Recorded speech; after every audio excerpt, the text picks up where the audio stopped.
Bollywood cafe आज explain कर रहा है एक पॉलिश मूवी। ये मूवी पॉलिश फिल्म फेस्टिवल की अवार्ड विनिंग मूवी है। इस मूवी में एक मदर और एक सन के रिलेशनशिप को बखूबी उजागर किया गया है। अपने मॉम की ऊटपटांग हरकतों की वजह से एक बच्चा किस तरह से उस माहौल में अपने आप को संभालने की कोशिश करता है, देखेंगे हम इस मूवी में। पोलैंड के एक गांव में एक मॉम और उसका बेटा पैट्रिक रहते हैं। इस गांव की पॉपुलेशन बहुत ही कम है, लेकिन ये एक टूरिस्ट स्पॉट है। पैट्रिक के फादर यहाँ से कहीं दूर जॉब करते हैं, इसलिए मॉम और सन को हमेशा यहाँ पे अकेला ही रहना पड़ता है। पैट्रिक शुरू से ही यहाँ पे रहा है, इसलिए वो हमेशा से अकेला महसूस करता है। पैट्रिक के लिए उसकी दुनिया सिर्फ और सिर्फ उसकी माँ ही है। वो अपनी मदर के साथ ही हमेशा खेलता है, वो अपनी मदर के साथ ही साइकिलिंग करता है, वो अपनी मदर के साथ ही हमेशा स्विमिंग करता है, लेक के पास जाता है, गेम खेलता है। उसका कोई और फ्रेंड है ही नहीं। उसकी सारी दुनिया उसकी मॉमी है। वो अपनी मॉम के साथ अपनी गांव के पास चलने वाली ट्रेन के साथ रेस भी लगाता है और ये उनका डेली का रूटीन है। पैट्रिक की दुनिया जैसे उसकी मॉम ही है। पैट्रिक की सारी दुनिया उसके मॉम के इर्द गिर्द ही घूमती है। पैट्रिक और उसकी मॉम का रिलेशन ठीक वैसा ही है जैसा हर किसी बच्चे का अपनी माँ के साथ होता है। वात्सल्य से भरा और प्यार से भरपूर इस रिलेशनशिप में किसी और की कोई जगह नहीं थी। लेकिन पैट्रिक की जिंदगी में खलबली तब मच गई जब इस गांव में आसपास के सभी लोग समर वेकेशन की वजह से अपने बच्चों को लेकर पिकनिक मनाने आने लगे और अपना समर वेकेशन व्यतीत करने के लिए यहाँ पे रुकने लगे। पैट्रिक तो किसी से भी क्लोज यहाँ पे हो ही नहीं पाया, क्योंकि वो शुरू से ही अकेला रहा था। उसको किसी से फ्रेंडशिप करने में भी बहुत प्रॉब्लम होती है। लेकिन वो देखता है कि उसकी माँ अब रात को रोज घर से बाहर जाने लगी हैं। पैट्रिक ने शुरुआत में इन सब चीजों से कोई रिएक्ट नहीं किया। पैट्रिक की मॉम को रोज शाम को एक कॉल आता और वो पैट्रिक को घर में अकेला छोड़ के ही चली जाती। पैट्रिक काफी देर तक इंतजार करता। कभी उसकी मॉम रात को घर लौटती नहीं थी और कभी देर रात को लौटती थी। वो थोड़ा सा टाइम पैट्रिक के साथ स्पेंड करती थी, लेकिन पैट्रिक को कल का बहाना देकर कि कल मैं तुम्हारे साथ पूरा दिन व्यतीत करूंगी और पैट्रिक को अकेला छोड़ देती। धीरे धीरे पैट्रिक अकेलेपन की वजह से एंजाइटी और डिप्रेशन का शिकार होने लगा। वो अपने अकेलेपन से कोप अप नहीं कर पा रहा था, क्योंकि उसके कोई फ्रेंड भी नहीं थे। अगले दिन वो देखता है कि उसके पड़ोस में कोई नई लड़की आई है जो शायद अपना समर वेकेशन यहाँ बिताने के लिए पास में रहने लगी है। पैट्रिक उस लड़की से दोस्ती करने की कोशिश करता है, लेकिन टिपिकल टीनेजर की तरह वो लड़की उसको कोई रेस्पॉन्स नहीं देती है। अगले दिन पैट्रिक की मॉम जब फिर से घर के बाहर जाने लगती हैं, तो पैट्रिक को बहुत बुरा लगता है और वो अपनी मॉम के ड्रेस पर जूस से भरा ग्लास गिरा देता है, जिसकी वजह से उसकी मॉम उस पर बहुत चिल्लाती है और उसको डांटने लगती है। वो उसके मन की हालत नहीं समझ पा रही थी कि वो अंदर से कितना अकेला फील कर रहा है, लेकिन जैसे उसको कोई फर्क ही नहीं पड़ता, वो अपनी ड्रेस चेंज करके फिर से शाम को अपने बॉयफ्रेंड से मिलने के लिए निकल जाती है। पैट्रिक अपनी मॉम का पीछा करता है। वो देखता है कि कहाँ जाती है। कुछ देर जाने पर उसको पता चलता है कि वो हमेशा अपने एक बॉयफ्रेंड से मिलती है। पैट्रिक को अपनी मॉम के पीछे जाते समय एक हिरन का बच्चा दिखता है जो अकेला सड़क पर घूम रहा था। ये डायरेक्टर का मेटाफर है कि किस तरह से हिरन के बच्चे को भी उसकी माँ ने अकेला छोड़ दिया है और वो इस सुनसान से जंगल में अकेला घूम रहा है, जैसे कि पैट्रिक भी अपनी माँ के बिना इस पूरे गाँव में पूरे समर वेकेशन में अकेला पड़ गया है। पैट्रिक को हिरन के बच्चे को देख के जैसे कुछ सांत्वना मिली और वो अगले दिन नए दोस्त बनाने के लिए तैयार हो गया। वो पास में आई लड़की माइका से बात करने लगा और थोड़ी देर एक दूसरे से बात करने के बाद में वो दोनों एक दूसरे के दोस्त बन गए। माइका बताती है कि उसके पेरेंट्स का डिवोर्स हो चुका है। वो खुद भी बहुत अकेला महसूस करती है। अब माइका और पैट्रिक में काफी दोस्ती हो जाती है और अब पैट्रिक वो सारी एक्टिविटीज जो अपनी माँ के साथ किया करता था, साइकिलिंग करना, स्विमिंग करना और लेक के पास बैठ के टाइम स्पेंड करना, ये सारी चीजें अब वो माइका के साथ करने लगा। उसको माइका के साथ अब मजा आने लगा और अब वो अपने लोनलीनेस को और एंजाइटी को थोड़ा कम कर सकता है और अपना पेन माइका के साथ शेयर कर सकता है। उसको अभी अपने मॉम की कमी कम खलने लगी थी। अगले दिन पैट्रिक के घर पे वो लेडी आती है जिसके हस्बैंड के साथ पैट्रिक पैट्रिक की मॉम का अफेयर चल रहा होता है। वो पैट्रिक को तो कुछ कह नहीं पाती है और उसकी मॉम उसके घर पे नहीं होती है, तो अकेली बैठ के वो बहुत रोती है। पैट्रिक एक वेल बिहेव बॉय की तरह उसको कुछ खाने को देता है। उसी शाम को पैट्रिक के डैड का कॉल आता है और पैट्रिक की मॉम उसके डैड से बात करते हैं। तो पैट्रिक की मॉम पैट्रिक को कहती है कि तुम अपने डैड को मेरे अफेयर के बारे में कुछ नहीं बताओगे, मैं तुम्हें वार्न करती हूँ। वो उससे कसम लेती है कि तुम अपने डैड को मेरे अफेयर के बारे में कुछ नहीं बताओगे। पैट्रिक कसम देता है कि मैं अपने डैड को आपके अफेयर के बारे में कुछ नहीं बताऊंगा। पैट्रिक को लगा कि ये बात मानने से उसकी मॉम उसके साथ ज्यादा टाइम स्पेंड करेगी, लेकिन उसकी मॉम को कोई फर्क नहीं पड़ने वाला था। पैट्रिक अब इतना परेशान हो चुका था कि वो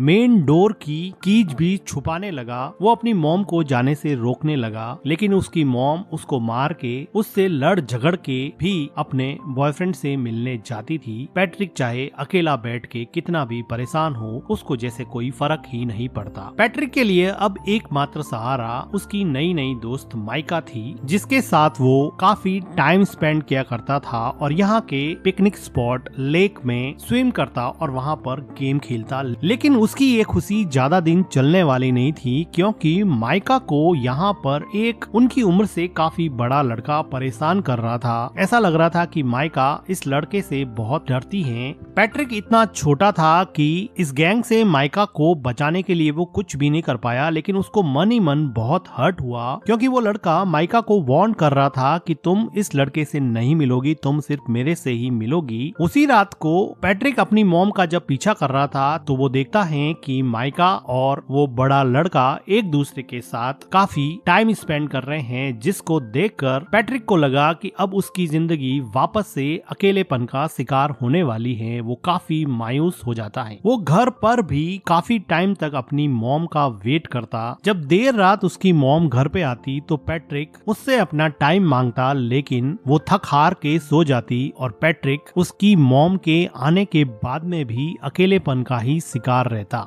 अगले दिन सुबह पैट्रिक को माइका मिलती है और वो माइका को पूछता है कि क्या उस लड़के ने तुम्हारे साथ कोई जबरदस्ती की थी। तो माइका जैसे डर गई हो और वो डर के मारे वहाँ से भाग के घर में चली जाती है। पैट्रिक उसको जाके पूछता है कि हुआ क्या, मुझे ये तो बताओ। वो बिना कुछ बोले ही रोने लग जाती है। पैट्रिक को ऐसा लगता है कि उसके साथ जबरदस्ती की गई है। वो दौड़ के जाता है और उन लड़कों के ग्रुप में उस लड़के पे अटैक करता है, लेकिन एक छोटा बच्चा उससे कैसे लड़ेगा और वो बड़ा लड़का पैट्रिक को ओवर पावर कर देता है और पैट्रिक यहाँ पे कुछ नहीं कर पाता। थोड़ी देर बाद में माइका वापस पैट्रिक के पास आती है और उसको समझाने की कोशिश करती है कि हम दोनों अच्छे दोस्त बन सकते हैं, तुम इतना हर्ट क्यों हो गए हो। लेकिन पैट्रिक को डीप डाउन कहीं पे हर्ट हो गया था। वो वापस से माइका से बात ही नहीं करना चाहता था, क्योंकि वो ऑलरेडी अपनी मॉम से बहुत ज्यादा हर्ट था और जब माइका ने भी उसे हर्ट किया तो वो इमोशनली वायलेंट हो गया और वो अपने इमोशन को कंट्रोल नहीं कर पा रहा था। अपने गुस्से को, अपने फ्रस्ट्रेशन को माइका के ऊपर निकाल दिया और माइका को उल्टा सीधा बोला, जिसकी वजह से अब माइका को वापस हर्ट हुआ और अब माइका वहाँ से चली जाती है। पैट्रिक को बिल्कुल समझ में नहीं आ रहा था, क्योंकि वो छोटा सा बच्चा था, उसको समझ नहीं आ रहा था कि इन सब सिचुएशन से कैसे निकले। उसकी मॉम उसको बिल्कुल भी सपोर्ट नहीं करती थी, ना उसको गाइड करती थी। उसके आसपास कोई भी पेरेंटल गाइडेंस नहीं होने की वजह से वो अपनी ही दुनिया में जो उसको समझ में आता वो करता जाता और उसके अंदर अनस्पोकन इमोशंस का एक ऐसा गुब्बार बना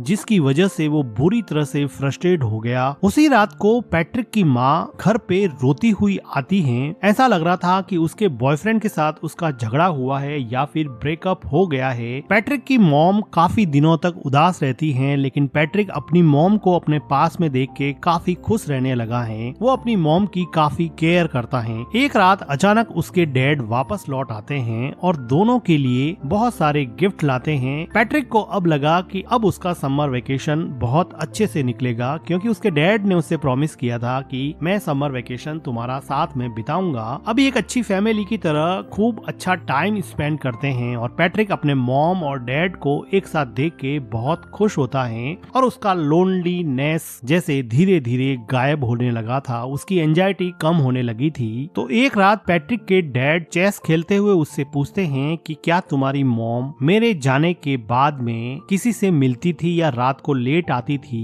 लेकिन पैट्रिक ने अपनी मॉम को प्रॉमिस किया था कि वो उसका राज किसी को नहीं बताएगा, इसलिए वो अपने डैड को अपनी मॉम के अफेयर के बारे में कुछ नहीं बताता है। लेकिन उसके डैड को इस बात पे डाउट हो जाता है क्योंकि पैट्रिक की मॉम का बिहेवियर काफी चेंज हो गया था। उसी टाइम पे पैट्रिक के घर पे माइका आती है और वो उससे बात करने के लिए कहती है। माइका के कहने पर पैट्रिक उसके साथ साइकिलिंग पे जाता है और लेक में स्विम करने के बाद में माइका उसको बताती है कि अब मेरा समर वेकेशन खत्म होने को है, मैं यहाँ से चली जाऊंगी। माइका को पैट्रिक को हर्ट करने पर काफी दुख लग रहा था, लेकिन पैट्रिक अब इसमें कुछ ज्यादा कर नहीं सकता क्योंकि अगर समर वेकेशन खत्म होगा तो माइका को जाना ही पड़ेगा। वो अपने घर पहुंचता है और वो देखता है कि सीढ़ियों पर वही लेडी जो थोड़े दिन पहले उसके घर आई थी वो सीढ़ियों से नीचे उतर रही है। वो अंदर जाके देख रहा है कि उसके डैड बाथरूम में बैठे बैठे रो रहे हैं। उसको समझ में आ जाता है कि उस लेडी ने उसकी मॉम के अफेयर के बारे में उसके डैड को बता दिया है, क्योंकि उस लेडी के हस्बैंड के साथ ही उसकी मॉम का अफेयर चल रहा था। तो इस बात से दुखी होके उसके डैड ने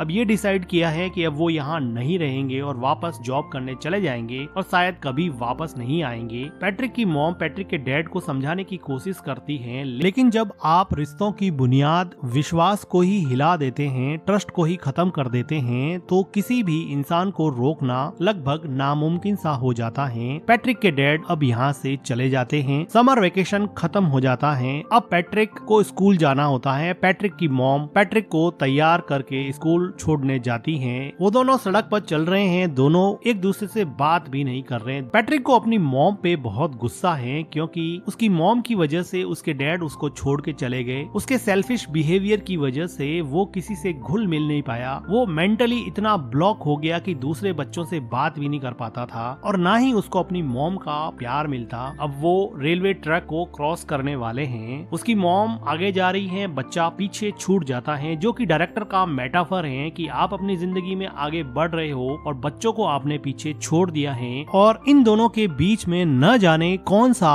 इमोशनल आउटबर्स्ट रूपी ट्रेन आके आपके सपनों को, आपके अपनों को कब कुचल दे पता नहीं चलेगा। उसकी मॉम पीछे मुड़ के देखती है कि पैट्रिक पीछे रह गया है। वो ट्रेन को देख के डर जाती है, रोने लगती है कि उसके बच्चे का क्या होगा। अचानक से ये मोमेंट उसको रियलाइज कराता है कि उसकी जिंदगी में कौन इम्पोर्टेंट है, उसकी जिंदगी का अहम हिस्सा कौन है। वो आदमी जिसको वो रोज मिलने जाती है, या फिर वो हस्बैंड और उसका बेटा जो हमेशा उसके साथ थे, साथ खड़े थे। वो खूब रोती है। उसको रियलाइज होता है कि शायद उसकी जिंदगी का ट्रैक अब उसे चेंज करना पड़ेगा। और इसी के साथ ये मूवी एंड हो जाती है। मूवी का एक्सप्लेनेशन अगर आपको अच्छा लगा हो तो वीडियो को लाइक कीजिए, हमारे चैनल को सब्सक्राइब कीजिए and thank you for watching.